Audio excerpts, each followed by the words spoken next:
Speaking में number नहीं बढ़ रहे हैं, पता ही नहीं लग रहा कि इंटोनेशंस देनी चाहिए नहीं देनी चाहिए। कहीं से आपको समझ में आ रहा है कि कई बच्चे कह रहे हैं कि फास्ट बोलो, कई बच्चे कह रहे हैं स्लो बोलो। डोंट वरी गाइस, ये मास्टर क्लास स्पीकिंग के ऊपर है जहाँ पे मैं हर एक चीज़ आपको डेमोस्ट्रेट करूँगा, आपको मैं राइट गाइडेंस भी दूंगा और 110% प्रूवन टेम्पलेट्स भी बताऊंगा जिससे आपके 90 स्कोर आएंगे स्पीकिंग में, जैसे कि हमारे हर दिन बच्चे के 90 आते हैं। सो इट इज़ वेरी इंपॉर्टेंट कि इस वीडियो के आखिर तक आप रहिए और नोट्स भी साथ साथ बनाइए, क्योंकि ये वीडियो आपके लिए बहुत ही हेल्पफुल होने वाली है अगर स्पेशली आप स्पीकिंग में लैग कर रहे हो। ना ही सिर्फ स्पीकिंग में, रीडिंग और लिसनिंग में भी फुल नंबर स्पीकिंग मॉड्यूल से आने बहुत ज़रूरी है, क्योंकि स्पीकिंग आपको रीडिंग में नंबर देता है close to 30 to 32 marks and similarly listening में 40 to 45 marks. So it is very crucial कि आप स्पीकिंग को अच्छे से करिए और ये वीडियो में मैं आपको वो भी बताऊंगा कैसे आप फुल मार्क्स ले सकते हो रीडिंग और लिसनिंग में भी। Hello everyone, this is Vishal from VLE। ये वीडियो में मैं आपको समझाऊंगा कि कैसे आप read aloud, repeat sentences, describe image, retail lecture में फुल मार्क्स गेन कर सकते हो। मैं ये भी बताऊंगा कि फ्लुएंसी कितनी रखनी चाहिए, ये भी बताऊंगा कि स्पीड कितनी रखनी चाहिए। अगर आपके नंबर नहीं आ रहे हैं, पिच प्रॉब्लम है, उसको कैसे रिजॉल्व करना है। So I will explain you every single thing. तो आपको कोई सी भी और ट्यूटोरियल वीडियो देखने की ज़रूरत नहीं पड़ेगी, क्योंकि मैं आपको सारी इन्फॉर्मेशन एक ही ट्यूटोरियल में देने जा रहा हूँ। So guys, let's start with the very first task which is read aloud. But सबसे पहले रीड अलाउड स्टार्ट करने से पहले हम बात करते हैं फ्लुएंसी के बारे में, स्पीड के बारे में, प्रोनाउंसिएशन के बारे में, कंटेंट के बारे में एंड इवन पिच के बारे में। ये 5 कंपोनेंट्स हैं जिसमें हमें मेक श्योर करना है कि हम किसी भी कंपोनेंट में फेल ना हो। सबसे पहले फ्लुएंसी की बात करते हैं। फ्लुएंसी में क्या होता है कि आपको लगातार बोलना होता है। जैसे कि for example, my name is Vishal Kapoor, I am a teacher for PTE। लगातार बोला मैंने, बट इसमें मैंने क्या चीज़ करी, मैंने बिल्कुल भी किसी भी जगह पे पॉज नहीं लिया, बट मेरी स्पीड ओके थी। इतनी स्पीड में भी अगर आप अपने टास्क को परफॉर्म करते हो तो आपकी फ्लुएंसी में नंबर पूरे आएंगे, क्योंकि फ्लुएंसी गाइस आपकी स्पीड नहीं होती है। फ्लुएंसी का मतलब होता है कि कॉन्टीन्यूअस बोलना, ठीक है। So this is what you need to keep in your mind. लगातार जब आप बोलोगे तो आपकी फ्लुएंसी आ जाएगी। अभी बात करते हैं सेकेंड कॉम्पोनेंट की, जो कि है स्पीड।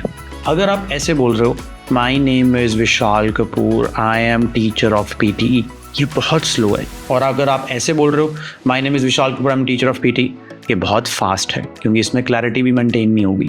तो आपको एक बैलेंस्ड स्पीड में बोलना है, जैसे कि my name is Vishal Kapoor, I am teacher of PTE, I am your PTE teacher.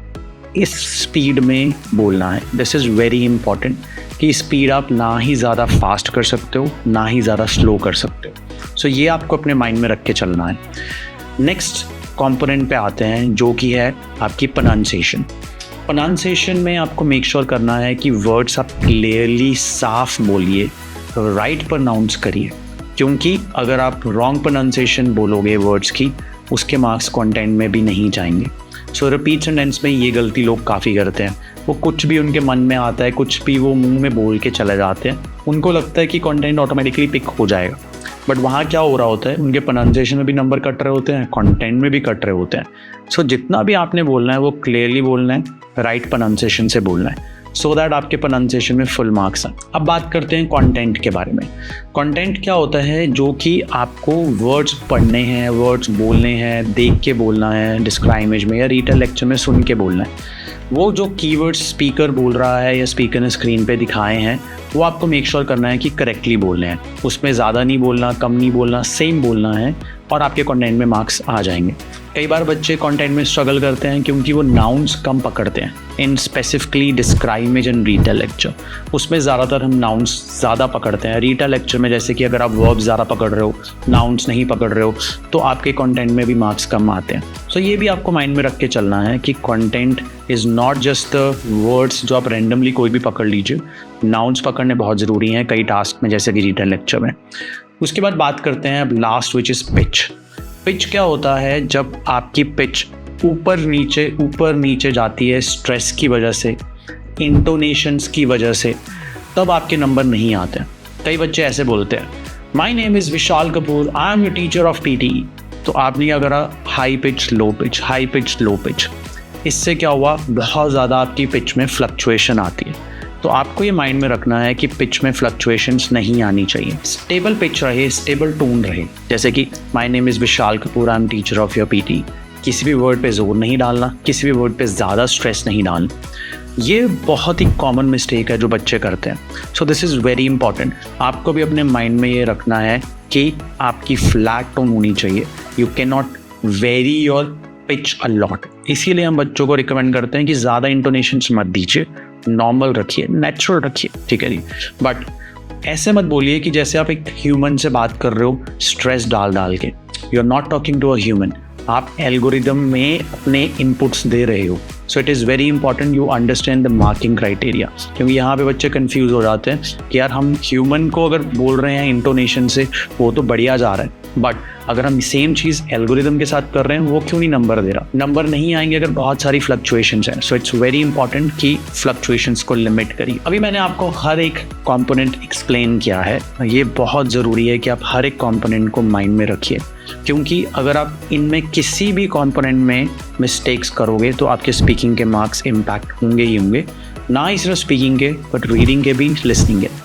आइए हर एक टास्क करते हैं और कैसे उसको करना है ये आपने माइंड में रखना है। सबसे पहले रीड अलाउड करते हैं। रीड अलाउड में क्या एक्सपेक्टेशंस होती हैं और कैसे आपको परफॉर्म करना है ये देखते हैं। लेट्स से ये टास्क आया आपको एग्जाम में, आपने क्या करना है, आपने सिर्फ 12 वर्ड्स बोलने हैं, जिसको हम वन लाइन स्ट्रैटेजी भी बोलते हैं, बट सिर्फ 12 वर्ड्स। 1 2 3 4 5 6 7 8 9 10 11 12। तो हम इसको रीड करेंगे, प्रिपेयर करेंगे। प्रिपरेशन 25-35 सेकेंड में करनी बहुत ज़रूरी है। First discovered in 2007, fast radio bursts continuing to defy explanation these तक बोलेंगे। यहाँ पे छोटा सा सांस ले सकते हैं क्योंकि पंचुएशन है। अगर कोई पंचुएशन नहीं है तो हम बीच में कहीं पे सांस ले लेंगे। First discovered in 2007, fast radio bursts continuing to defy explanation this is what you need to do। ज़्यादा फास्ट नहीं बोलना, ज़्यादा स्लो नहीं बोलना, ज़्यादा लाउड नहीं बोलना, ज़्यादा मुंह में नहीं बोलना, एक जैसा बोलना है, मतलब कॉन्टीन्यूस मैनर में बोलना है। That's why your fluency will be always high. तो अगर आप फ्लो प्रॉपर कॉन्टीन्यूस मैनर में रख रहे हो, एक बार स्कोर्स भी चेक करते हैं कितने आए हैं। आप देख सकते हो 13.8 ऑलमोस्ट 14 आए हैं, और मैंने माइक्रोफोन को यूज़ नहीं करा लैपटॉप के साथ, ठीक है। तो ये आपको माइंड में रख के चलना है कि जब भी आप रीड अलाउड कर रहे हो भागना नहीं है और बहुत धीरे धीरे नहीं बोलना। एक और करते हैं, अब ये वाला करते हैं, इसमें कोई भी कॉमा या फुल स्टॉप नहीं है। तो first let's count 12 words, 1 2 3 4 5 6 7 8 9 10 11 12 gender तक। Teenage girls are continuing to outperform boys in English while the gender. अभी कई स्टूडेंट्स होते हैं जिनको पूरा सेंटेंस एक सांस में पढ़ने में डिफिकल्टी आती है, तो आप क्या कर सकते हो, 5 से 6 वर्ड्स बोल सकते हो, फिर छोटा सा पॉज ले सकते हो और फिर बाकी 5 से 6 वर्ड्स बोल सकते हो। नंबर्स नहीं कटेंगे, एक पॉज से कोई इम्पैक्ट नहीं पड़ेगा, बट अगर आप रुक रुक रुक के बोलोगे तो इम्पैक्ट पड़ेगा। आप देखिए मैं कैसे पॉज लेता हूँ। Teenage girls are continuing to outperform boys in English while the gender. So आपने देखा मैंने आउट परफॉर्म के बाद कितना सटल पॉज लिया। ऐसे ही लेना है आपको, बट आपको मेक श्योर करना है पहले सारे वर्ड्स एक साथ बोलने हैं, आखिरी के सारे वर्ड्स भी एक साथ बोलने हैं। स्पीड में वेरिएंस नहीं होना चाहिए। ऐसा नहीं होना चाहिए कि फर्स्ट हाफ में आप तेज बोल रहे हो, आखिरी हाफ में आप स्लो बोल रहे हो। इसके भी स्कोर्स चेक करते हैं एक बारी। तो जैसे कि आप देख सकते हो 14 मार्क्स फिर दोबारा से आए हैं, बट लगातार बोलना बहुत ज़्यादा ज़रूरी है। So this is what you need to keep in your mind. रुक रुक के मत बोलिए। ज़्यादा आपको प्रॉब्लम आ रही है, ब्रेथ में ज़्यादा प्रॉब्लम आ रही है कि अगर सांस टूट जाती है, तो 6 वर्ड्स करके भी आप बोल सकते हो। आई होप गाइस ये स्ट्रैटेजी आपके लिए हेल्पफुल थी। आगे बढ़ने से पहले अगर आप हमारे चैनल पर नए हो तो मेक श्योर कि आप सब्सक्राइब जरूर कर लीजिए, और हम मेक श्योर करेंगे कि आपके लिए ऐसे और वैल्यूएबल ट्यूटोरियल्स लेके आए। अब बात करते हैं रिपीट सेंटेंस में। सेम प्रिंसिपल्स अप्लाई करेंगे, बट कंटेंट के लिए हम मेक श्योर करेंगे हम थोड़े से नोट्स जरूर लिखेंगे।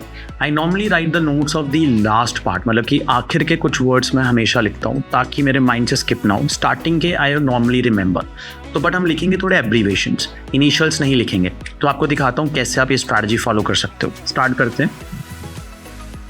The topic next week on our column will be the nuclear disarmament. The topic next week on our column would be on nuclear disarmament.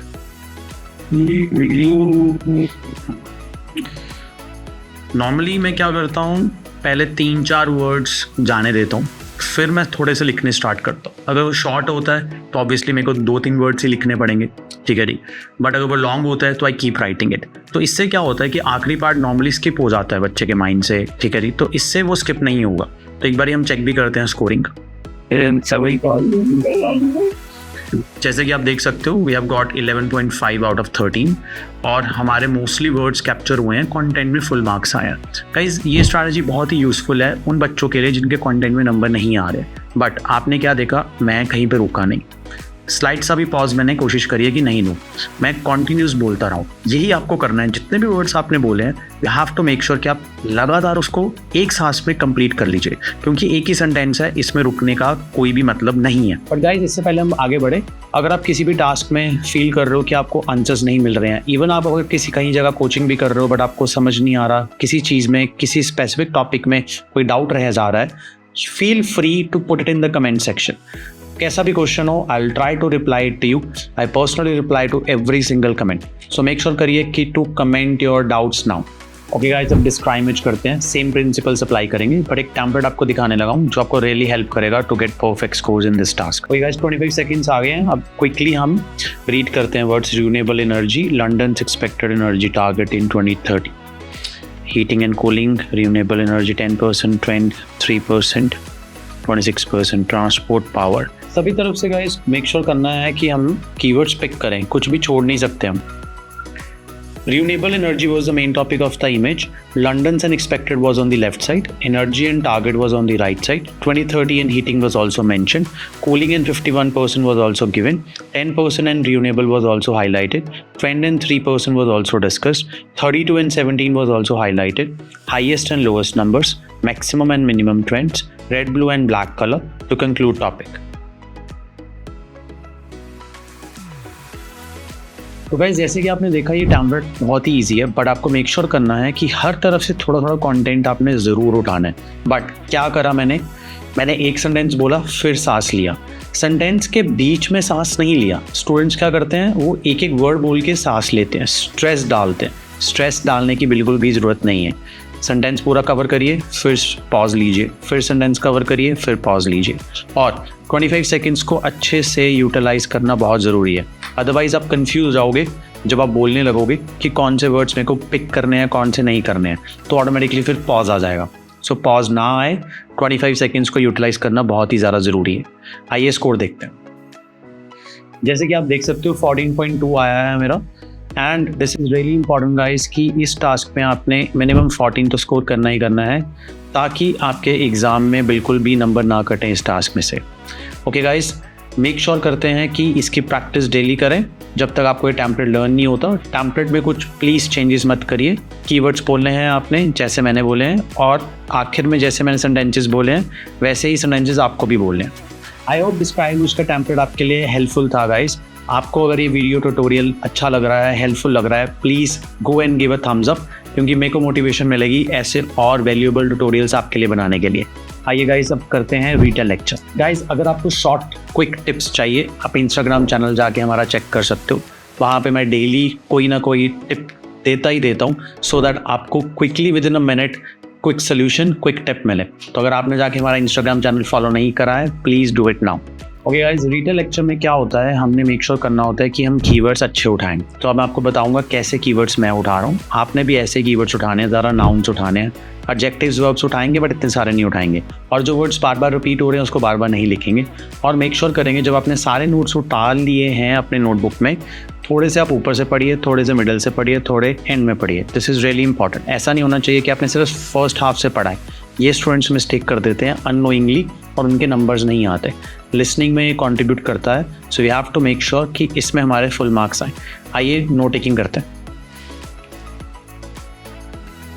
In this lecture, I'd like to focus on the vital role of sustainable business practices in shaping our future. In an era of environmental challenges, the way businesses operate can have far-reaching impacts on our planet and society. Sustainable business isn't just about reducing environmental harm. It's about creating a positive impact. Companies adopting green practices are seeing benefits not only in their environmental footprint, but also in financial performance and public perception. This shift is driven by increased consumer awareness and a global call for corporate responsibility. Moreover, sustainable business practices often lead to innovation.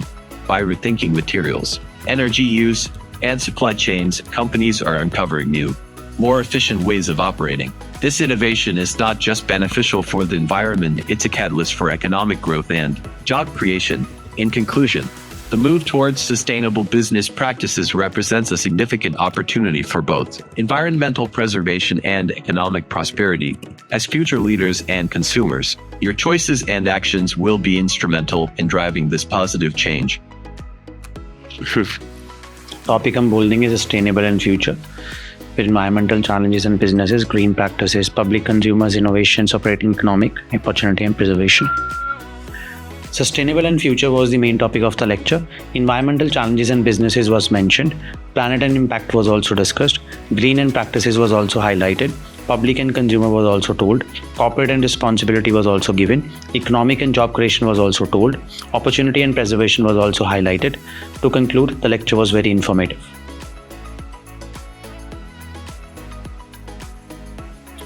Okay guys, हमने क्या करा, हमने cover करे वही words जो ज़्यादा important थे, but हमने मेक श्योर करा कि हम ऊपर नीचे और मिडल में से, और मेक श्योर करा कि हर तरह के नाउन्स को हम बोलें. कई वर्ड्स बार बार रिपीट हो रहे थे, जैसे इन्वायरमेंट, उसको हमने बार बार नहीं लिखा, सो दैट रिपीटेशन भी कम हो. दिस इज़ वेरी इंपॉर्टेंट कि आप भी इसी तरह से टेम्पलेट फॉलो करिए जैसे मैंने फॉलो करा है. सेंटेंसेस अगर आपके ऊपर नीचे होते हैं that's okay, don't puzzle your self कि आपको यही सीक्वेंस फॉलो करना है, बट मेक श्योर करिए कि आप अपना मोमेंटम लूज़ ना करिए, फ्लो में बोलिए.